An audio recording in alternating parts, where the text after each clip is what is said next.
오늘의 주요 뉴스입니다. 감사원이 음파 테라스 연립주택 건폐율 완화의 위법성과 적정성에 대해 감사에 들어갔습니다. 이는 군산의 19개 시민단체가 지난 5월 감사원에 건축 면적을 늘려준 군산시의 결정은 위법하다고 공익감사를 청구한 데 따른 것입니다.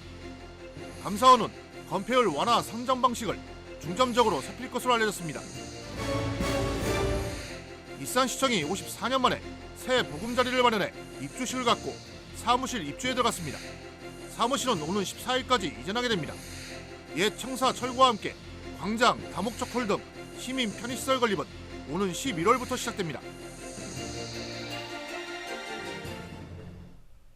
여러분 안녕하십니까? 9월 30일 월요일 종합뉴스입니다. 은파 테라스 연립주택 승인과 관련해 감사원이 감사에 돌입했습니다. 19개 군산 시민단체가 지난 5월 480여 명의 서명을 받아 감사원에 건축 면적을 늘려준 군산시의 결정은 위법하다며 특혜 의혹이 있다고 공익감사를 청구한 데 따른 건데요. 감사원은 건폐율 완화 산정 방식을 중점적으로 살필 것으로 알려졌습니다. 모영숙 기자입니다. 음파호수가 한눈에 들어오는 한 임야. 최고의 조망권을 갖춘 이곳에 180여 세대의 테라스 연립주택이 들어설 예정입니다. 하지만 군산시가 건폐율을 완화해 승인하면서 논란이 일고 있습니다. 감사원이 건폐율 상향 과정에서 위법성과 부당성이 있는지 감사에 착수했습니다. 시민단체가 건축 면적을 완화해준 군산시의 결정은 위법하고 특혜 의혹이 있다며 공익감사를 청구한 데 따른 겁니다. 시민단체는 건축 허용 면적 비율 20%인 자연 녹지 지역에 법적 허용치보다 1.5배 초과한 29%로 높이고 기부받은 땅은 기준의 5%도 되지 않다며 특혜 의혹을 제기했습니다. 또 자연훼손이 불가피한 데다 기존 건물보다 평수를 더 늘릴 수 있게 돼 개발 이익이 커질 수밖에 없다고 주장했습니다. 특히 건폐율 완화를 적용받기 위해서는 전층이 테라스하우스로 지어져야 하는데 계단식과 연립의 혼합형 공동주택이라는 점도 감사해달라고 청구했습니다. 감사원은 시민단체가 제기한 건폐율 완화 산정 방식이 사업주에게 유리하게 적용됐는지 여부 등을 중점적으로 살필 것으로 알려졌습니다. 군산시는 감사가 진행 중인 사안이라 결과를 지켜봐달라며 말을 아꼈습니다. 감사원은 서류와 현장 실사 등을 거쳐 감사위원회에서 결과를 발표할 예정입니다. KCN 모영숙입니다. 새만금의 종자산업혁신클러스터와 지능형 농기계 실증단지가 조성됩니다. 농림축산식품부는 종자산업 기반 강화를 위한 간척지의 농어업 이용 종합계획을 최근 고시했습니다. 이에 따라 종자산업혁신클러스터는 오는 2026년부터 2032년까지 조성되며 민간 육종단지와 연계해 종자산업의 기반을 다지게 됩니다. 지능형 농기계 실증단지는 고성능 농기계의 개발과 농업 현장 적용성 검증을 맡게 되며 100헥타르 규모로 2027년까지 조성됩니다. 영호남 시도지사들이 대도시권 광역교통특별법 개정 등을 공동과제로 채택했습니다. 전북자치도에 따르면 오늘 서울에서 열린 영호남 상생협력회의에 참석한 8개 시도지사와 지역구 국회의원 등이 공동협력과제와 입법 현안을 채택했습니다. 공동협력과제로는 가업 상속 공제 대상 확대와 저출생 대응 재정 지원 확대 등이고 입법 현안으로는 대도시권 광역교통특별법 개정 등 16건입니다. 새만금의 크루즈 산업과 복합 리조트가 추진될 전망입니다. 새만금 개발청은 지난 27일 마카오를 방문해 기업인, 공무원, 전문가 등이 참여한 홍콩 마카오 장수상회와 업무 협약을 체결했다고 밝혔습니다. 이에 따라 홍콩 마카오 장수상회는 새만금의 크루즈 관광객 유치와 복합 리조트 투자 유치를 위해 마케팅 활동을 추진하기로 약속했습니다. 새만금 개발청은 사업이 원활히 진행될 수 있도록 행정 업무 등을 적극 지원할 예정입니다. 익산 금마에 건립된 세계유산센터가 내일 개관합니다. 익산시에 따르면 사업비 198억 원이 투입된 세계유산 탐방센터가 완공돼 내일부터 본격적인 운영에 들어갑니다. 센터는 전체 면적 13,000여 제곱미터에 건물 3개 동이 들어섰고 내부에는 홍보관과 자료 열람실 등이 들어서 익산의 백제왕도 유적 정보를 한눈에 살펴볼 수 있습니다. 공식 명칭은 고도 한눈의 세계유산센터로 정해졌습니다. 익산 코스트코 착공이 지연될 전망입니다. 익산시에 따르면 코스트코 코리아와 토지주 간의 매매 계약이 체결되지 않고 있어 올 하반기 내 착공은 어려워지고 있습니다. 양측이 세부적인 매매 조건을 놓고 입장차를 보이고 있는 것으로 알려졌습니다. 코스트코가 들어설 왕국면 부지 37,000제곱미터는 지난 5월 공장용지에서 유통용지로 변경됐습니다. 익산시는 부지 매매 계약이 지연되고 있지만 입점이 철회되는 것은 아니라고 설명했습니다. 도내 상용 근로자의 평균 임금이 전국 최하위 수준인 것으로 나타났습니다. 고용노동부가 발표한 지난 4월 기준 시도별 임금 조사를 보면 도내 상용 근로자의 월 평균 임금은 345만 7천 원입니다. 이는 전국 17개 시도 가운데 강원과 제주에 이어 15번째입니다. 도내 임금 상승률도 평균 3.4%로 인근 충남의 14.8%보다 3배 이상 낮았습니다. 산지 쌀값이 하락세를 면치 못하고 있는 가운데 전북자치도가 올해 공공비축미를 역대 최대 규모로 사들이기로 했습니다. 전북자치도는 농가 소득 보전을 위해 지난해 매입 물량보다 6,336톤이 늘어난 99,631톤을 공공비축미로 매입한다고 밝혔습니다. 이는 전국적으로 사들일 공공비축미의 18%에 해당합니다. 출하를 희망하는 농가는 지역 농협과 매입 계약을 하면 됩니다.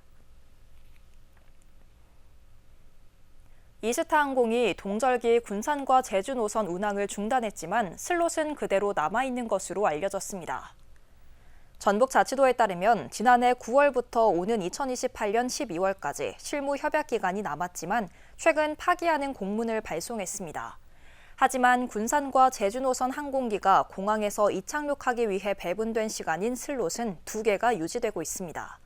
이스타항공은 잦은 결항과 적자를 이유로 다음 달 27일부터 내년 3월 29일까지 운항을 중단합니다. 익산시청이 54년 만에 새 보금자리를 마련해 사무실 입주에 들어갔습니다.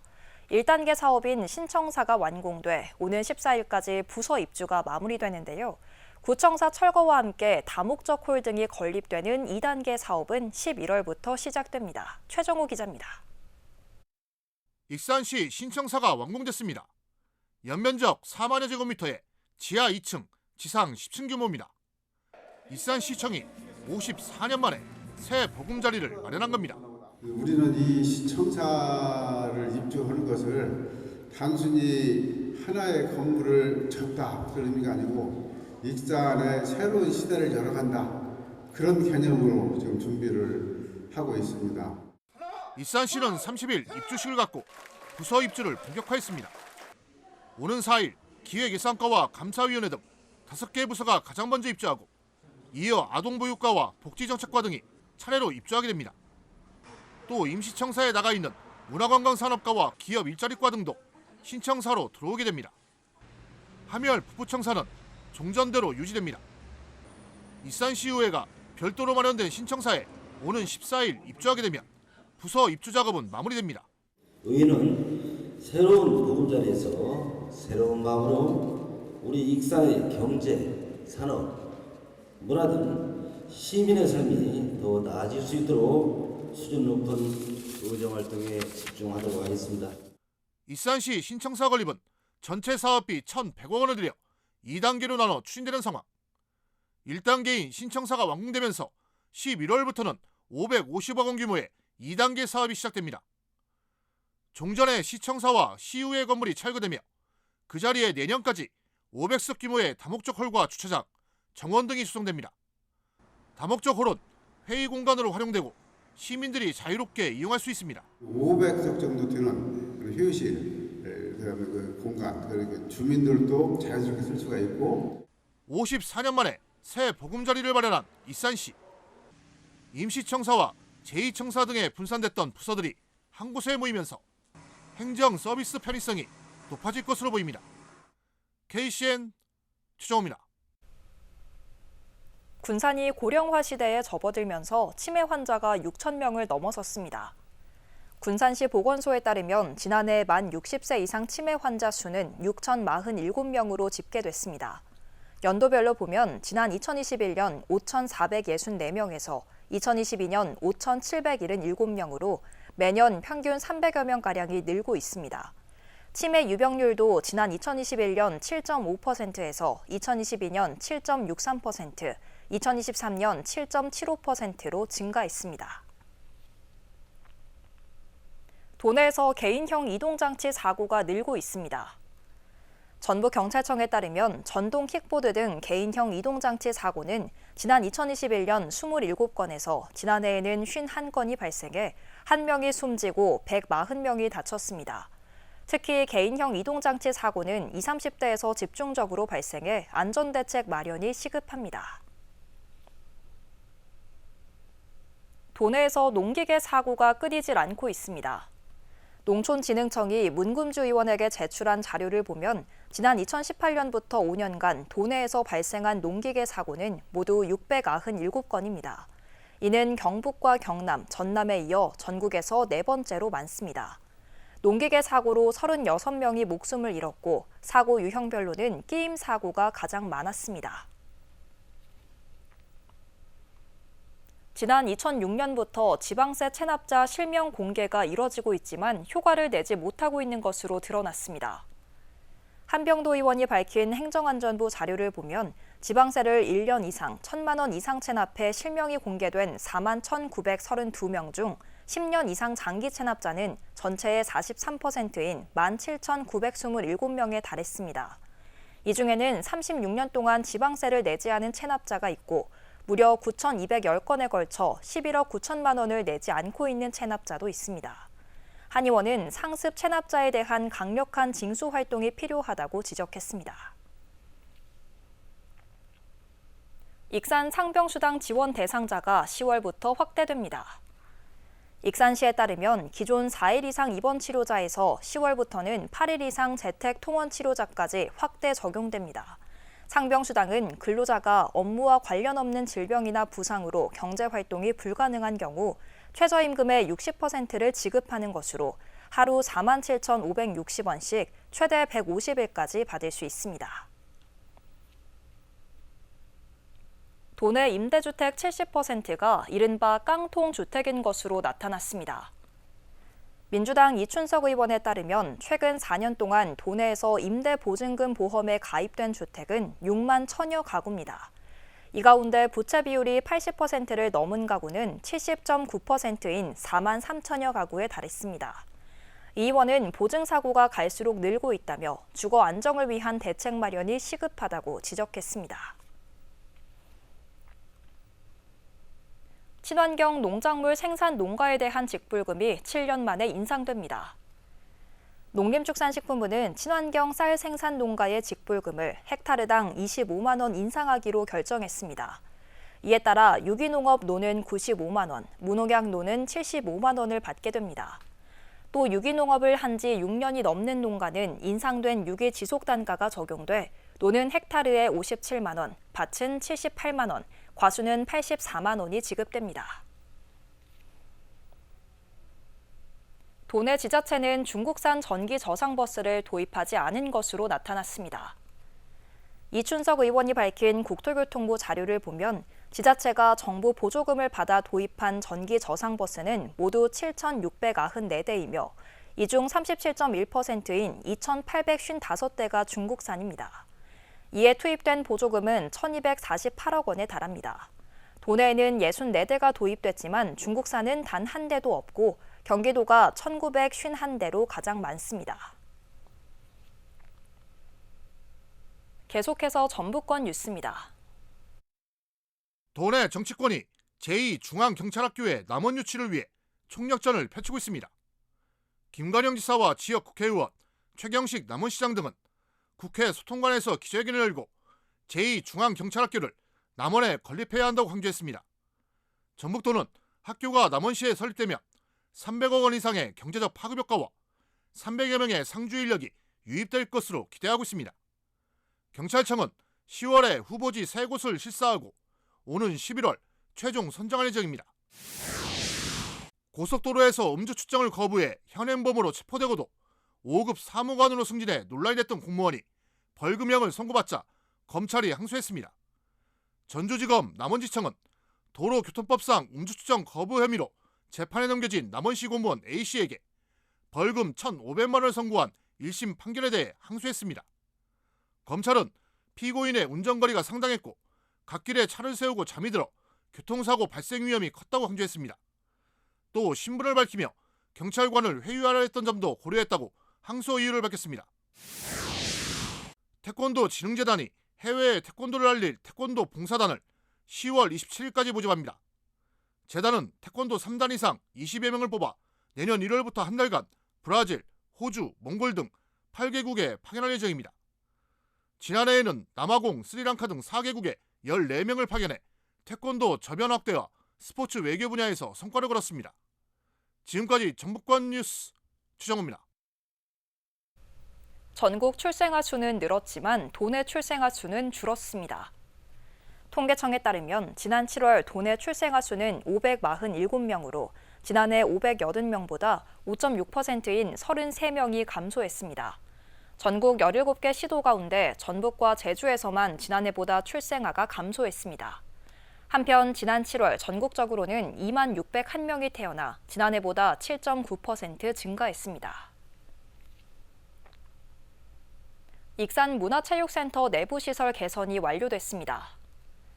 익산도시관리공단에 따르면 9월 한 달간 진행된 시설 개선을 통해 탈의실 옷장 전자키 시스템이 구축됐고 다목적실 내부 마감재와 수영장 수심 안전판 등이 교체됐습니다. 이에 따라 내일부터 시설을 이용할 수 있게 됩니다. 익산 동부권에 이어 서부권에도 이동 노동자 쉼터가 문을 열었습니다. 서부권 쉼터는 30제곱미터 규모로 모현동에 마련됐습니다. 오전 10시 30분부터 다음 날 오전 5시까지 운영되며 배달 라이더와 택배기사, 대리운전기사 등이 이용할 수 있습니다. 또 쉼터에서는 상담과 심리체육 프로그램이 제공됩니다. 한편 익산 지역 이동 노동자는 9,000명을 넘고 있습니다. 익산시가 전북 장애인 체육대회에서 종합 3위를 차지했습니다. 전북 장애인 체육대회는 지난 27일부터 사흘간 순창군에서 진행됐으며 익산시는 탁구와 태권도, 당구 등에서 금메달 6개를 포함해 은메달 12개, 동메달 22개를 획득했습니다. 사망자와 피후견인 등의 재산조회가 통합 처리됩니다. 군산시는 사망자와 피후견인의 금융내역과 토지, 자동차, 건축물, 세금 등 재산조회를 한 번에 신청할 수 있는 안심상속 원스톱 서비스를 운영합니다. 사망인 재산에 대한 신청은 1순위가 상속인이며 피후견인은 법원이 선임한 성년 후견인이 신청할 수 있습니다. 신청기간은 사망일이 속한 달의 말일로부터 1년 이내이며 피후견인 재산의 경우에는 제한이 없습니다. 올해 군산의 명장으로 잠수직종에 종사하는 한국해양개발공사 박혜영 대표가 선정됐습니다. 군산시는 명장심의위원회 검증을 거쳐 박혜영 대표를 올해의 명장으로 최종 결정했다고 오늘 밝혔습니다. 박혜영 대표는 41년 동안 잠수직종에 종사하면서 잠수기능사와 국제다이빙 강사 자격을 취득하고 제품 개발과 책 발간 등으로 잠수 기술을 널리 알려왔습니다. 또 세월호 침몰 사고 당시 진상규명을 위한 국정조사 예비조사위원으로 참여해 현장 검증과 해양 구조기술 검토에 매진해왔습니다. 익산 고향사랑 기부제를 활성화하기 위한 시민 아이디어 공모가 진행됩니다. 익산시의회 고향사랑 기부제 연구회는 10월 14일까지 고향사랑 기부제 기부사업 아이디어를 제안받기로 했습니다. 전문가 심사를 거쳐 우수 제안으로 선정되면 최대 30만 원까지 지역화폐로 포상금이 지급됩니다. 또 익산시와 협의를 거쳐 내년부터 시행할 방침입니다. 다음은 우리 동네 소식입니다.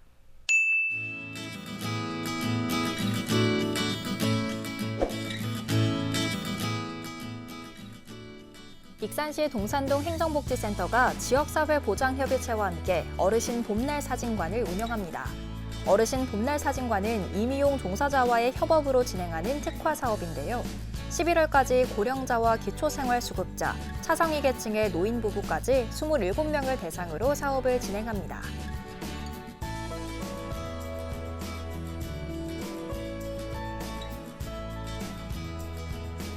군산시는 위생적이고 안전한 음식 문화 개선에 앞장서는 일반 음식점을 대상으로 10월 14일까지 2024년 모범 음식점 신청을 받습니다.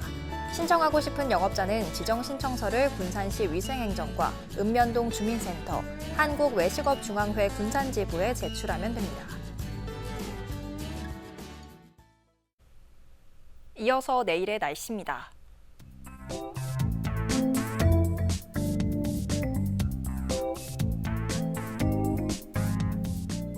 내일 전북은 흐린 가운데 가끔 비가 내리겠습니다.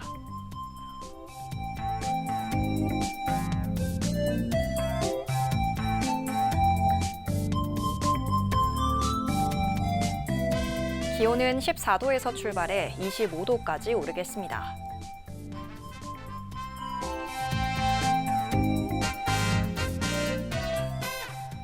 군산은 한때 비가 내리겠습니다.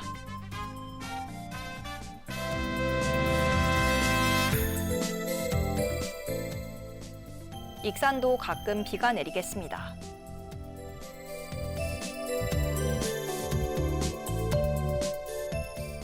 바다의 물결은 먼바다에서 4m까지 매우 높게 일겠으니 해상 안전에 유의하시기 바랍니다. 날씨였습니다.